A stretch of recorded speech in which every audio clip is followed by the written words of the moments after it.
Hi, this is Barry Phillips with 10-Minute Torah, Day 3 of Miketz.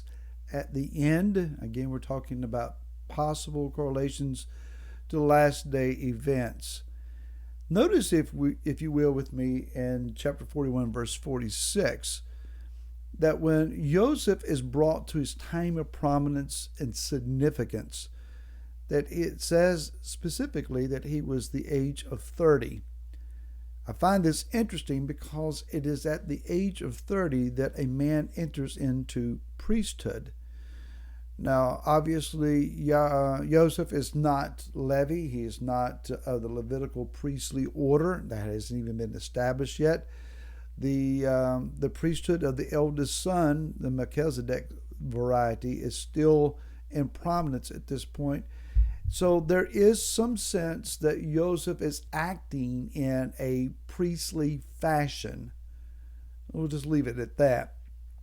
His priestly function is that he is interceding, in a manner of speaking, in behalf of the people, not only of Israel, as that's going to come to play, of Mitzrayim, but also the entire earth. Famine is on its way, and he is making preparations, laying up in store, functioning as a beneficiary for those that he is serving. Now, we understand then that verse 49 says, Joseph gathered very much grain. The word used here is a word that is not commonly used for grain. It is the word bar. And then it says, as the sand, the coal of the sea, yam, until he stopped counting, for it was immeasurable. He's gathering bar as the sand or the coal of the sea, or yam. Sea being peoples, bar being a son or sons. Brings us back to Bereshit chapter 32 and verse 12. Concerning Yaakov, it says, for you said, I shall certainly or surely treat you well and make your descendants as the sand, the coal of the sea, yam, which cannot be numbered for multitude. So while Joseph is gathering immeasurable grain, it brings to mind then the promise that the descendants of Yaakov would be as the sand of the sea, a multitude of descendants, hinted at that they are an uncountable, innumerable amount of people. There is a correlation then that we might want to see that what Joseph is doing in a time of plenty is that he is gathering together, in a manner of speaking, in a spiritual application here, the descendants, the family of Yaakov, and bringing them together without number. Done some recent studies, and I've talked about this with some peers. If I call their names, most of you would recognize them. Talked about this in the past Shabbat's teaching at House of David. One might surmise that the house of Joseph, or Ephraim, Am Israel, the house of Israel, located in North America, would be a large number of people. Doing a little deciphering and working on that, we're not that large, maybe 20,000 people or so. If you got evidence more than that, I'd love to hear it. But it would seem that for all of our supposed knowledge and prominence in our own minds, that we really haven't made a splash, not even a ripple on the pond. We got a long ways to go before we have a level of impact that might be needed to bring about the kingdom. What I'm saying is that we are currently, at least here in the United States, in a time of what is being said to be an economic upswing. Now, what the real evidence would be, most of us don't have the economic awareness to really understand. There is a need for you and I to be discerning and to become aware of what is the reality of our day. If we are indeed in a time of plenty, hey, Joseph, it's time to gather the family together. For there is a famine that is coming. If we were to go to the book of Amos, chapter number 8, verse number 11 and 12, as I read this, you will recognize it.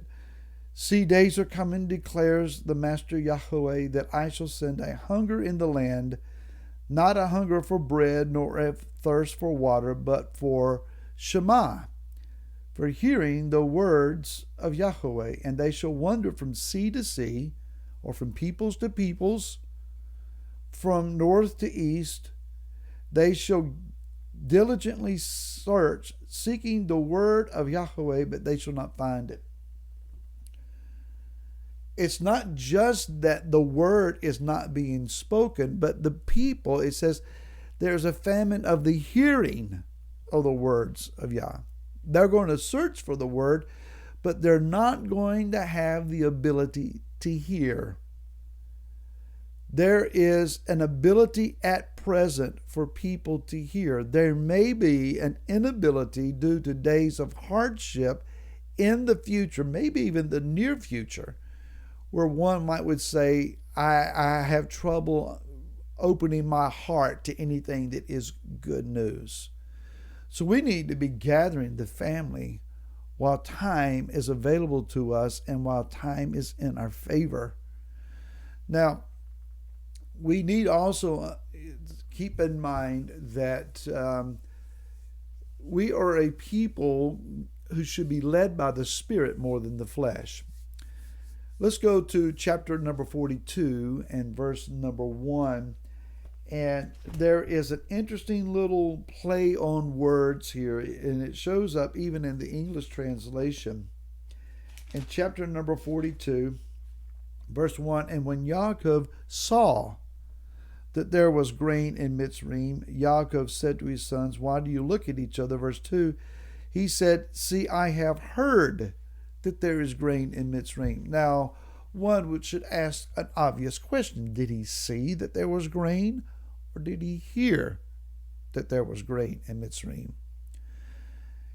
He may very well have heard the report that in a time of famine, people were noising abroad, if you're looking for food, it's available in Mitzrayim. It's not available anywhere else.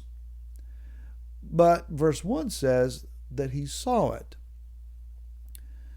The rabbinical answer is that both are true. He both heard the report, but that prophetically, in a vision, he had also seen that there was grain in Mitzrayim. Now, again, where the word grain is previously used in connection to where Joseph is gathering the corn together or the grain together, it is the word bar, not the word that is commonly used. In chapter 42, it is the word shavar. Not from the same root, not the same word, but the word bar is contained in the word shavar. So one might think that he saw that there were sons in Israel that belonged to him, Manasseh and Ephraim. That's a thought. Nevertheless, he both heard and he saw that there was food that is available. Sometimes you and I forget that we are not physical beings having a spiritual experience on occasion, but actually the reverse of that is more true. We are spiritual beings having currently a physical experience. Our primary essence is not this stuff. It's what's on the inside. It's the individual of the spirit nature that lives within. If this falls away, if it dies, if it ceases to function in a physical manner, it decays and falls into dust. But that which is inside remains alive even beyond death, the death of the body. We should then, in our day, be more spiritually discerning than physically discerning. Open your spiritual eyes. Be aware of the day that we're now living in and recognize that in a time of plenty, it is imperative that we act and act decisively. There are sons and daughters to be gained. More on this tomorrow. Until then, shalom.